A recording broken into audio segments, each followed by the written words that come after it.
Behind me is the all-new Suzuki Swift, and we haven't heard from Suzuki lately, not that much actually. Now they're back here with the new generation of the Swift, and it has always been a very likable vehicle. It has a large fan base because the Swift is small, affordable, and always has, something special, for example, also in the design. And here the new generation has this larger front grille, here also blacked out in the Comfort Plus trim, also with the shiny black accentuations you can see in detail. And you can already see here's the radar sensor, upgraded assistant systems, and we'll tell you all about it. You need to know. Here is Thomas Nautical 4K, full screen, full length. Let's go. Also with the new logo stamped in here, so it went up from the grille on top of here. By the way, here you can see there's a large gap here, large panel gap in the front hood, but they're telling me that this is like a pre-production prototype and this is supposed to be then slimmer for the final version. LED headlamps, the main unit. Underneath we can also see the daytime running light, so overall a little bit more grown up in the look in the front. Burning red is this really striking red color.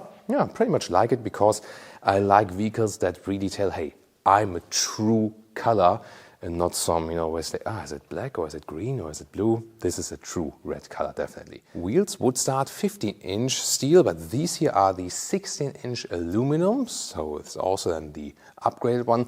The length here of the new generation, 386 in meters or 152 inches. It's more or less the same than before, so just a little bit longer. The roof here in vehicle color, and that creates this flying roof effect. You can see here, black, black, black, also ABC pillar. There, you see it's kind of flying, but you can also get it as a black contrasting roof or also as a gray contrasting roof, depending on the color. Or then here, I would always prefer just the very vehicle color. I like the new tail lamps. They are more three-dimensional in a way, and it's also pretty cool how they kind of dissolve to the outside. In general, Suzuki is known for building lightweight vehicles. This one here has gained in weight because upgraded assistance systems. Also more dampening is used, so we can expect it to be more silent while driving. That boosts the weight a little bit, so 90 kilograms more than before, but still just around 1 ton. And although it's a small vehicle, usually small vehicles even are way heavier nowadays. Also a very clean design in lower part, no fake exhaust graphics at all. The rear exhaust here is underneath, hidden. It's actually well done, I think. And hybrid, what does that mean? It's because Suzuki is now using a mild hybrid system, 1.2 liter 3-cylinder, naturally aspirated. Where do we find that nowadays? Is also giving you a special natural feeling in the driving fun. 83 horsepower, front-wheel drive, and then you can pick between a 5-speed manual or a CVT automatic. More things we can expect from driving. First of all, better aerodynamics, probably you can also see that, and also less rolling resistance with the tires and the wheels that are being used. Both together with the mild hybrid system supposed to give you better fuel efficiency. 구독, 좋아요, 알림 설정 부탁해요. Turning indicators in the rear, just the bulb though. And also in the front, not as cool as the daytime running light. This is the key fob, simple, but I like it. So good quality and also really small. Then here, there's the keyless entry button, door closing sound. It's actually very solid. I like that. Let's try again. Yeah, it's actually very good door closing sound. Inside of the doors, this is hard pack material in this higher trim, and let me give you some light. So in the higher trim you also have this bright insert, and this has this kind of inside structure that looks pretty cool. It is hard pack, yes, but the structure here makes it a little bit better actually. Then you have fabric here also for your elbow, could be maybe a little bit softer. Also just plain plastic here on the inside of the doors. And let's take a look at the interior. What do we get for the price here of that vehicle? So this then here, the steering wheel base would be PU. In the higher trim it is animal skin. You have some hotkeys for the phone. Here still manual buttons, for example for the volume. Right side to control the adaptive cruise control, which is also standard. So yeah, I mean, some other premium manufacturers could maybe take an example for that, for this standard equipment. That's very interesting. Seats, always a fabric, and you get plain black fabric seats, or then also these here with, a little bit more work for the contrast stitches and this slightly grey nuance, for example. Actually quite cool. Let's see about the comfort. There we go. The entry here, the side bolsters, they are actually quite soft. So let's see how that works over time. But of course, in a way, it's good because it also gives way when you're a little bit wider. But the comfort on the seats is actually quite decent. But what about tall adults? First of all, headroom.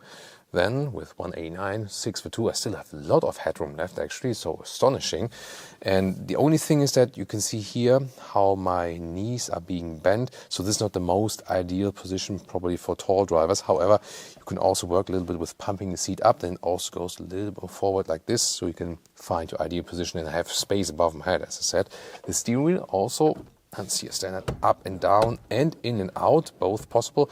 Just this mechanism here, at some point then, it's smooth actually, the mechanism itself. Just when you, touch the top and or lower part, then you feel at some point they have to go for cost saving or to keep it reasonable. Remember, they want to keep the price at around 20,000 euros, like a German market price, and that is quite astonishing what kind of standard equipment we get for that. There are quite some decent details here in this vehicle, also considering the price. However, I found one flaw here, which is quite, surprising when it happens. Just listen to the sound when I use the window lever now.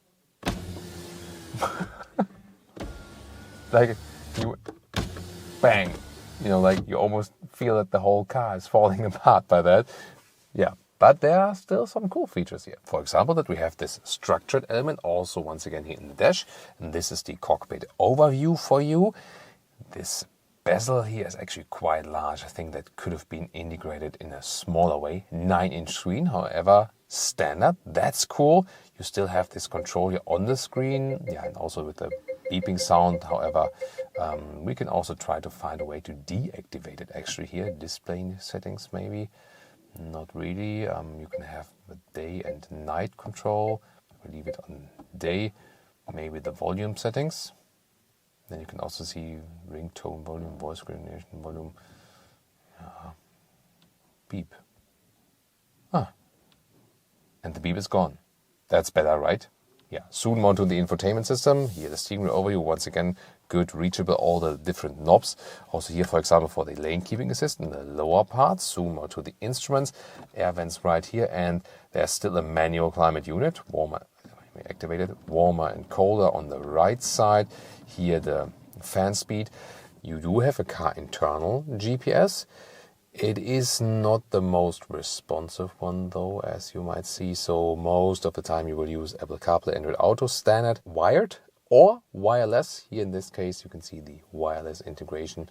So that's also well done. In the lower part you put your smartphone here, but yeah, it's kind of like flying around because there's no felt covering or something. Then USB-A charger, another USB-A charger you can get, USB-C. You can also then play around with these. And there's the 12-volt power supply, and the cup holders here are also not adaptive. What we also have here in the higher trim is seat heating, and also with this satisfying manual button. Listen to that. Oh, look at that. The instruments, analog stuff still. Haven't seen that lately. Also right side the speed. In the middle part then the digital stuff. By the way, these warning messages here or these symbols is because it is attached to a cable with the battery here in the studio. Rear doors, by the way, also hardback and door closing sound here in the rear. Even that is solid, so kudos to that. And remember, this is a tiny vehicle lengthwise, and I can still sit here as a tall adult. And this is also, one of the typical Suzuki things. You always have good, like exterior, interior space dimensions. Then also headroom-wise, I can really sit here as a tall adult. The middle console here has also a rear cup holder. Sometimes I have strange gadgets in my hand. There's a light, because the trunk or the boot is to follow 265 liters. Yeah, it's no big change if you compare it before, but let's take a look here. Now we have good visibility. It's 1 meter or 40 inches in width, and the length is here about 66 centimeters, 26 inches actually. Then we can of course fold the seats. We can also grab over here because it's a small vehicle, 1/3 to 1/3 split. And there we go. You have the step then here, but then also the height is being used.